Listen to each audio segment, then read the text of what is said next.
Welcome to the Scottsdale Vibes Podcast. I'm Alicia Haygood. We are in full swing for Scottsdale season, but that doesn't mean that some of us that are house hunting are not in full swing as well. We have the Open going on, the Arabian Horse Show. We just got done with Barrett Jackson. Spring training's right around the corner. Lots of influx of people, but we also need housing here as well, which is why I'm excited to have Sean Shackleton back for our second episode of the year in our brand new studio that you get to be here for. So fantastic. Thank you for coming back and Of welcome course. to the new scene. I love it. Isn't it fun? The view is amazing. I know. Yeah, it's great. We're a good time.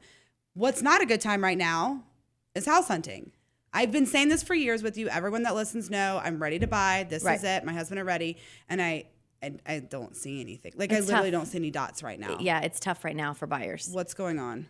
Well, we have inventory. Because everyone kept saying, you know, well, we need inventory, we need inventory. We have inventory. The problem is right now, the inventory that we have, it needs work. Yeah. And we go back to the same thing that I've said over and over again. The houses that have been updated, that are, you know, redone the way that people want it now, in great locations, all the things, even if it's priced a little high, still going to sell. The other houses are just going to sit. Yeah. Interest rates are having an effect on people. Absolutely. Buying for sure. So it's tough because I've got buyers right now. I can't find them anything. And I mean, I've got some cash, some that are finance. It doesn't matter. Yeah, it's tough. It's tough right now. Scottsdale's unique. We've kind of always talked about this. It doesn't mean that the Valley isn't happening, you know, with their market too. So as a whole, what's the Valley look like, you know, not just Scottsdale? So before the end of last year, we did slide into a buyer's market as a whole. Like if you're looking at overall Phoenix, right? All the cities all combined, we did slide into a buyer's market. We had not been in a buyer's market since it had been probably maybe longer than that, 7-8 years, something like that. Wow. But we only stayed in our buyer's market for about 4 weeks. So we slid into a buyer's market before the end of last year, and we were there for a little while, but we were only there for 6 weeks. So that's the big thing. Like when we get into a buyer's market, a technical buyer's market, we don't stay there long. Now, usually what happens is then we slide back up and we're in like a balanced market, maybe into a seller's market, but it'll be just like this tiny little seller's market. So do sellers have the leverage? Kinda, but not really. Yeah. So that's kind of where we've been. But the reality is that you can look at that and go, okay, great, that's great information. But then you have to really dial into where are you buying? Yeah. Because every city right now is reacting differently. Yeah. There's Let's bring up that city. We had a tragedy happen out in LA in the California fires. My heart goes out to everyone, friends, family, and in between. But I was talking to someone and it made sense to me. We could see another influx of California buyers come over here because their houses are gone. It's going to take too long to rebuild, the insurance and all of that. Those people that might have been on the cusp are now going to come over, which is not going to help me and other local buyers. What's your take on all of that? What say you? So here, because I've talked about this a lot. I talked about it on my channel on YouTube. I've talked about it with a lot of other agents because it's a big topic of conversation. I've had clients call me freaking out as well, going, I got to buy something now before all the Californians rush in here and the prices go up again. I kind of have the same feeling, but let's just really think about this. Do I think some Californians could come here because of the fires, because they don't want to rebuild, or because they're just done? They, you know, the red tape is too much. Could that happen? It could. But 12,000 people lost their homes, which is a lot, and it's awful, and I feel terrible for all of them. But when we're talking about what our market looks like, it's 12,000 people. So let's just say, right, 1,000 people said, I'm not staying in California anymore. I'm going to Arizona. For our market, that's not that big. It's just not that big. Okay. So again, could we see some people come over? Sure, we could. The flip side too is that I think it's going to take them time to decide what are we going to do. So even if we have 1,000 people move here from California, do I think it's going to happen in a weekend? No. Yeah. I think it's going to trickle over time. I think do I think we are going to see some? I do. I don't think it's going to be a ton. I don't think it's going to be every single one of them. Yeah. And I think it's going to take time. And it's going to be over a long period of time. Okay. If that makes sense. It does. So I don't think people should freak out that a bunch of Californians are going to come and our real estate market is going to spike. They're coming. Right. They're like everyone's going to come. You know, so I mean, that's just, in talking with a lot of people, I mean, I've got real estate agent friends that are in San Diego and over in, you know, kind of the Orange County area. They're seeing it more than we are right now because people are kind of having to go out farther because there's no rentals, there's no homes. They're having to find places to go. Now, if people really want to just take a break from LA and they're like, I can work remotely and I want to get out of here. Could some people come over here and rent? Sure. Yeah, sure, they could. I'm wondering if the rental market will kind of go. I don't really do rentals a ton, but I know people that do, and I haven't heard anybody go, oh, yeah, they're coming. That makes sense. Last we spoke, we were leading up to inauguration. Everyone talks about, you know, change of power. There's always changes. Mm-hmm. Doesn't matter what the change of power is. For sure. It's happened. We have a new president now. Everything's moved on. Interest rates have stayed the same. That was announced recently. So you kind of mentioned that they're probably going to stay the same for right now. Mm-hmm. What does that kind of look like for us too? Yeah, well, I mean, the Fed didn't touch the Fed funds rate, which is not surprising. They kind of already told us last year they weren't going to do that. Their projection was we're going to do it twice next year in 2025.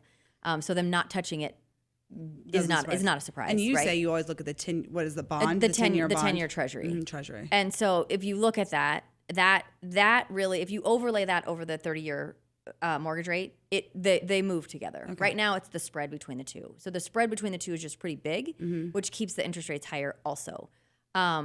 But my opinion, and I think the opinion of a lot of people, again, I am not an economist. I am not projecting. You have to say that because so many people look at you for that. I am not an economist, and I am not somebody I do not predict the market. I do not predict interest rates because I do not know what they're going to do. Nobody really does. Yeah. But just, again, the data shows us, and looking at other years where we were kind of in the same situation, the data is showing us, I just think interest rates are going to stay higher longer. Okay. I think they're going to bounce a little bit this year. Do I think we're going to get to 6? Probably not. Okay. I would be surprised, in all honesty, if we got to 6.5. Okay. At any time. And if we do, I think it's going to be a blip, and then we're going to bounce right back up. Okay. So that's my thought. Could I be wrong? Could totally be wrong. I could totally be wrong about it. Well, that also, we've talked about a dozen times or more about how that affects the buyer's ability too with those rates on. That's not helping sometimes. Right, it does. I mean, and this is why right now some of my buyers, I shouldn't say all of them, but some of my buyers are kind of drifting towards new construction, because new construction, they're offering incentives, they're offering percentage rates to do closing costs, do rate buy downs, all that stuff. So people are kind of drifting that way. What doesn't make sense is if you need a house now. Now, some of these new home construction people, they have, or the builders, they have quick delivery homes. So maybe you have to wait a month. Yeah. But if you have a home to sell, they sometimes won't take a contingency for the length of time that it's going to take for you to sell a house. So there's just a lot you have to look at, and it's just a big Jenga puzzle. You know, it's just there's a lot of moving parts. Yeah.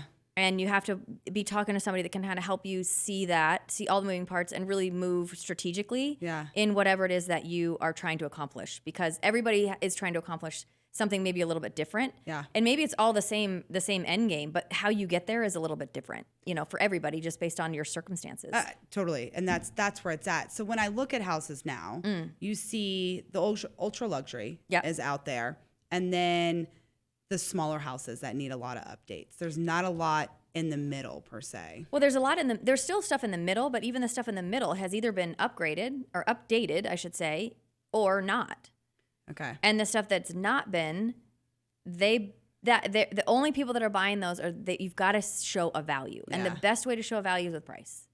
Okay. That's it. That's where it comes in. Yeah. I mean, and people will buy them because they're like, ooh, I'm getting this house in this neighborhood, you know, right where I want it to be, and all the bedrooms and all the bathrooms, and it's a value. And I know I've got to update it, but is it livable? Sure, it's livable. Right. Like, I can update it down the line. If they're planning on being in the house for a while, it's okay. Yeah. You know, and that's what I talk to buyers about. Like, if you're okay doing work, this is an option for you. Yeah. I'm not saying you're buying a house that you can't live in. You can live in it. Yeah. But is it exactly what you want? Floor plan wise, maybe yes. Finishes, maybe no. But the finishes can change, and they can change, you know, over time. Yeah, if you want to buy it now and do it before you move in, great. You know, but that right now is where you're going to find that's where you're going to find the best deal, quote unquote deal. You know, if you want it, your $1.4 million deal. I use air quotes in that because for some people they're like, that is not a deal. But again, if you look at perspective, it is. It's all perspective. And I mean, if you're looking at what the other houses are selling for that have been updated, it's like, okay, if you're looking at this house and it's all been updated, you're paying a lot more money for it. You are. I know. I don't want to pay more money. But. I know. Nobody does.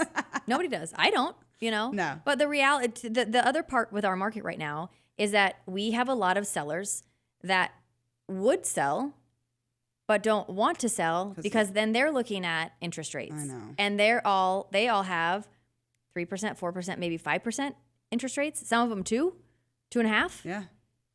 And they're like, I don't want to sell I would sell it. Yeah, but I'm not going to right now. So we have this whole locked in effect, golden handcuffs, call it what you will. But this is one of the reasons why our inventory is kind of staying tight. It's like, again, we have more inventory right now than we had during the crazy pandemic, which was like 4,500 houses for sale in all of Phoenix. Gosh. Now we're closer to like 22,000. But it's still not what we were. And for those people that are like, the inventory is coming back and everything's going to crash. When the market was crashing, we had 58,000. So there's a very big discrepancy between 22 and 58. So we are not at that point where all of a sudden we have this influx of inventory, and which is going to crush prices. That's not happening. I think our prices are just going to stay stable. I think they're just going to kind of bounce. And those sellers that have a home that needs to be updated, they're going to have to understand that to really get it sold, you're probably going to have to reduce your price or price it really well right from the beginning. Those are the people I want. Those are the people I'm looking for. Right. Thank you for always being on top of it, informing us, being ready for us. Go check out, Sean has an amazing YouTube channel as well. So there's lots more information on there, as well as social media, Facebook and Instagram. Sean Shackleton is where you can find her. That's it. As well as on the podcast here. Right. Thank you so much. Of course. We're going to take a short break. When we come back, we're going to have the Arabian Horse Show at the table with us. Buying a home can be scary and sometimes frustrating, but all of that can go away with the right realtor. And that's where Sean Shackleton with the Shackleton Group is here for you. Sean has over 25 years experience in real estate. She's here to get you what you want and won't settle for less. She's experienced, knowledgeable, and understands this market, which these days is always changing. Take the stress out of your next home purchase by calling Sean at 480-734-7277. You can also find her at theshackletongroup.com. Giddy up, horse fans, because the Arabian Horse Show is coming to town. Starting February 13th is what I was trying to say, at WestWorld. The Arabian Horse Show is the largest gathering of this purebred, amazing stallion, beautiful breed of horses that gets people from around the world to come here. It is so interesting. I'm so excited about it. But this year is unique because it is the 70th anniversary of this one-of-a-kind show. And today I'm going to bring you Cathy Vecsey from the Arabian Horse Association of Arizona to talk about what's going to make this year's event so spectacular. So thank you for joining us. Did I pronounce your last name correctly? No, but that's okay. I realized that after. I was like, I bet it's totally wrong. People say it all kind of ways. How do you pronounce it? Vecsey. Vecsey. Okay. Sorry about that, Cathy. So let's talk about 70th anniversaries this year. 70 years. That is crazy. It started here in 1955. Out on Bell Road in Paradise Park, yeah. And then we've moved to the McCormick family bought all the land. What's this going to make this year's event more spectacular than ever before? We have a lot planned for everybody this year. We have a lot of things planned to celebrate the 70th. We have a memory walk, with all kind of pictures. We've had everyone sending in pictures of, from 70 years ago. And it's amazing what we've uncovered and the history and the memento, and just to see how Scottsdale's changed and how the horses have changed, but hasn't changed how much we love them. Yeah. That's for sure. So that's why we're so proud to put this on for yet the 70th continuous year. That's crazy. It's pretty much a record, I think, in the world of horse shows. Well, let's talk about your part in this. You've been a part of this industry, this horse family, forever, it feels like. Talk about specifically the Arabian Horse Show and what makes Scottsdale such a unique location to host this event from around the world. For us across the country and around the world, this is really the kickoff to our Triple Crown. Okay. And because it's February and the rest of the country's in a deep freeze and pretty uncomfortable, everybody can't wait to get on a plane and come to Scottsdale. So the horses will start trucking here. They'll be arriving around the 8th of this month and trying to get set up and acclimated to the weather. Even as a kid when I was coming here in the 80s, I couldn't get here fast enough. Yeah. The sunshine and the horses and the camaraderie and even though you see people more now on social media and everything, there's nothing like connecting in one space, and sharing something that we all love so deeply. And we are so excited to share something that we all love so deeply with so many people that come in from around the world and from the Scottsdale area to participate and watch our horses compete. That's right. You're from the Northeast originally. I am from the Northeast originally. So you know what it's like to leave the cold and move here. Yes, I'm an escapee. Let's talk about all the events. I think some people have a misconception about this event. I'm not a horse rider. I don't own any horses. I don't go to the ranch or anything. We have the best time at this event. My kids love it. We love it as a family outing. It's something that you need to try. You don't have to be a horse lover to appreciate the beauty and talent of what you get to see there. Talk about some of the competitions as well as the other vendors and activities that are around there for us to enjoy. There's a lot to do if you're not necessarily a horse person. For example, we have a really great shopping expo that'll be it's set up every year, but it'll be set up again. And we try really hard and get a lot of great vendors for people who are horse people and want to buy something special and are not horse people and want to buy something special. So there's pretty much something that will appeal to everyone. We also have a ton of things for the kids to do, and children under 17 have free admission to the horse show. Good to know. So we have a ton of things for the kids to do. We have Meet a Horse. We have Paint a Pony. We have barn tours. We have, different people that are going to come and do clinics. We have 6 show rings that run for 10 days. Wow. So if you don't like what you see in show ring number 1, go to show ring number 2, because there will always be something else to catch your eye. We have those super popular classes, the Liberty classes, where we take all the tack off and the people have selected music and the horses, they play with the horses, with the bags, and the horses run around and, show off just their natural beauty like they would if they were in the desert. We have the costume class where the riders ride them and they wear what they would wear in the natural desert. And like I said, we have the best of the best coming to this horse show from all over the country, and some might even be flying in internationally. Yeah. So it's the place to showcase your horse, to set it up for the year, for the rest of the competition year, to tell everybody that you succeeded at Scottsdale, so therefore you're going to have a great year. Let's talk about the Triple Crown. And this is the first one. What are the next ones after that?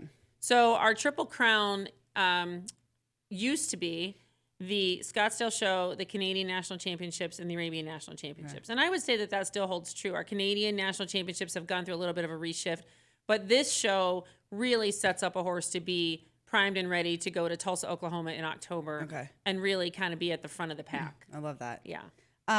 One thing that I love that you all do is including different times, different days. So some of it, I love the dancing horses, like watching them trot. Again, I'm not a horse person, so I do not know if this is. You got so close. Okay, what's the one where what do? They look like they're dancing to the music. Oh, the dressage horses? Yes. Yes, so we have a whole dressage set up as well. Okay. And then, like I said, the Liberty, we pick songs for that. Yeah. And, all of our classes, especially in the Equidome and in the Wendell, they all kind of take on that look because we have great DJs, that play the music and they pick songs that are appropriate. And it just kind of has a festival party. We love what we're doing. Come and enjoy it with this kind of atmosphere. Biggest days to come and attend. The biggest days to come are the last Friday and Saturday night. Okay. And those typically are sold out. Okay. And if you have any of the free pass tickets, those actually will not work to get you in on the last Friday and Saturday night because those seats are all paid for. That makes sense. Yeah, because it's a standing room only house on those 2 nights. And we're going to give away a lot of prize money this year. We have over $1 million in prize money to give away. We've also had a very generous donation from John and Sharon Ames where they donated an additional $100,000 in prize money that's been allocated to certain classes. Wow. So it's we give away saddles, we give away John Deere's, we give away a lot of stuff. Wow. So any horses?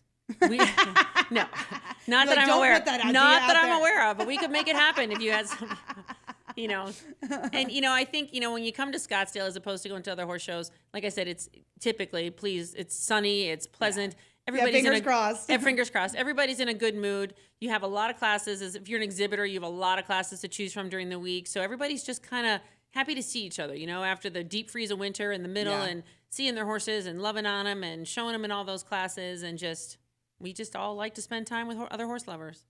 What was unique about this that I learned a few years ago from you all are these, if I'm not mistaken, the only purebred, or every horse is created from an Arabian? Every horse traces back to the Arabian bloodlines. Isn't that's so to crazy? 3 unique. Arabians, yes. That's crazy. It is crazy. And are these what makes them, to me, like so beautiful, stand out? Their physique is phenomenal, these horses. Yes, it is.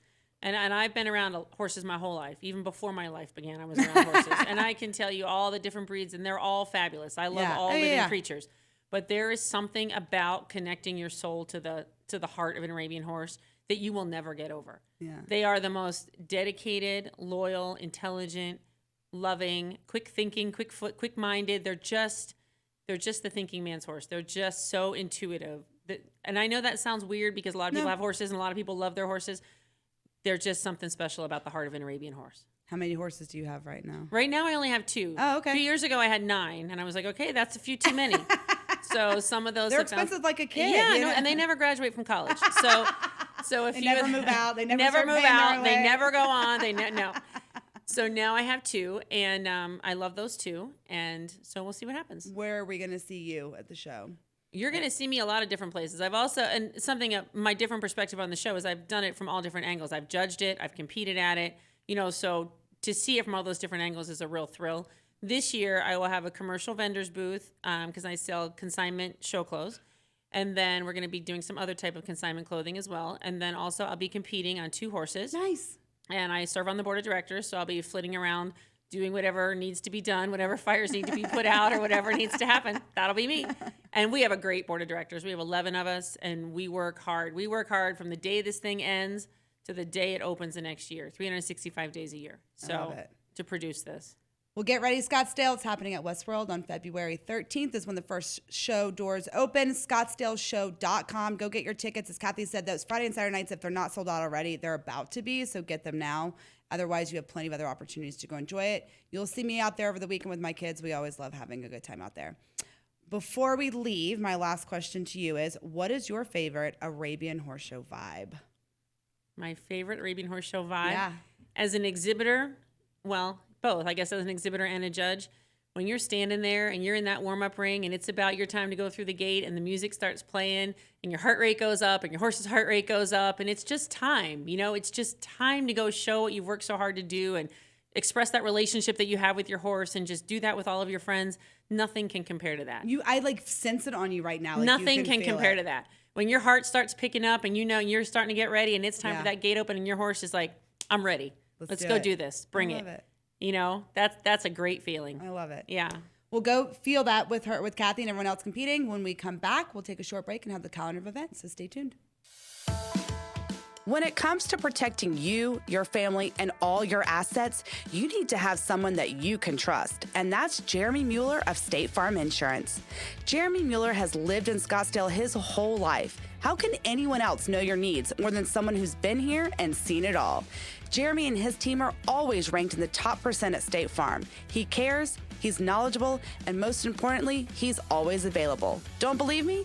Give him a call at 480-515-5223 or find him at jeremymueller.com.